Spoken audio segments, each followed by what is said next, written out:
پیارے نبی حضور صلی اللہ علیہ وآلہ وسلم بہت ہی عظیم ہستی ہیں۔ حضور کا کسی بھی عام انسان کے ساتھ شمار نہیں کیا جا سکتا۔ اللہ کے محبوب اور ہمارے سب سے آخری پیغمبر ہم پیارے نبی ہیں۔ ان سے ہی ساری دنیا میں مکمل اسلام پھیلا۔ ان کے اخلاق کی جتنی تعریف کی جائے اتنی کم ہے۔ ان کے خوش اخلاقی نے ہی ہم سب کی دلوں کو جیت لیا اور کافر بھی کلمہ پڑھ کر مسلمان ہو گئے۔ پیارے نبی کے آنے سے عرب بالکل جگمگا اٹھا، اندھیرا دور ہو گیا اور جہالت ختم ہو گئی، اور سارے عرب میں چین و سکون آ گیا۔ آپ کی سیرت صرف عرب کے لیے ہی نہیں بلکہ پوری دنیا کے لیے مثال ہے۔ آپ بے حد رحم دل تھے۔ اللہ نے آپ کو دنیا کے ظلم ختم کرنے اور ساری دنیا میں اسلام قائم کرنے کے لیے بھیجا۔ آپ دنیا میں ہر بوڑھے بچے جانور سبھی سے محبت کرتے تھے، اپنی قوم ہو یا دوسری قوم، اپنا ملک ہو یا کوئی اور ملک، یہاں تک کہ جو لوگ دنیا سے رخصت ہو چکے تھے ان کی بھی محبت حضور کے دل میں رہتی تھی۔ قرآن پاک میں اللہ تعالیٰ اپنی نبی کے سب سے اعلیٰ درجہ کے اخلاق ہونے کے لیے قسم کھا رہا ہے۔ ان کا یہ مقام و رتبہ کہ خدا خود ان کی تعریف کر رہا ہے۔ ان کی سیرت، ان کی خوش مزاجی، ان کے روزمرہ کی زندگی سے پتہ چلتی ہے۔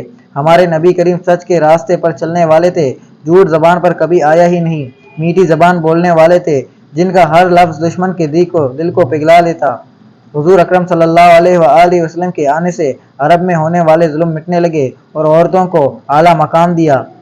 اس کے پہلے جب حضور اس دنیا میں تشریف نہیں لائے تھے تو اس دور میں بیٹیوں کو زندہ دفنایا جاتا تھا۔ ان کے آنے سے ہی یہ دور ختم ہوا جس کی وجہ سے ان کا اخلاق تھا۔ آپ صلی اللہ علیہ وآلہ وسلم بچوں سے بہت زیادہ محبت کیا کرتے تھے اور یتیم بچوں سے تو اور بھی زیادہ۔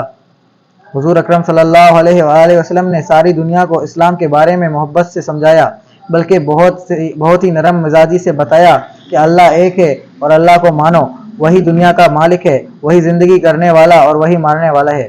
شروع میں تو حضور کی باتیں لوگوں کو سمجھ نہیں آئیں اور سارے لوگ حضور پر ظلم کرنے لگے، لیکن اللہ کے نبی نے امید نہیں چھوڑی اور ہر ایک شخص کے ساتھ نرمی سے پیش آتے رہے۔ اسی طرح دھیرے دھیرے اسلام مکمل طور سے پھیل گیا۔ پیارے نبی فرض نماز سب کے سامنے پڑھتے اور نفل نماز چھپ کر پڑھتے تھے۔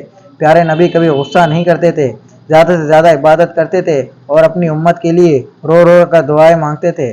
نبی کریم رجب کے 27ویں شب کو معراج پر گئے تھے۔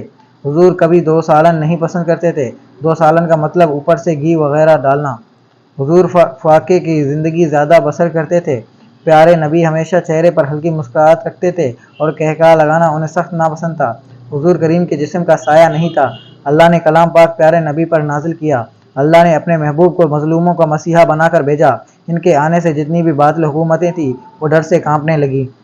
آپ دنیا میں حق کی طرف داری کرنے آئے اور ساری دنیا کو اسلام سے روشن کر دیا۔ تو میرے پیارے ناظرین، تو بھائیوں، یہی تھی کچھ نبی صلی اللہ علیہ وسلم پر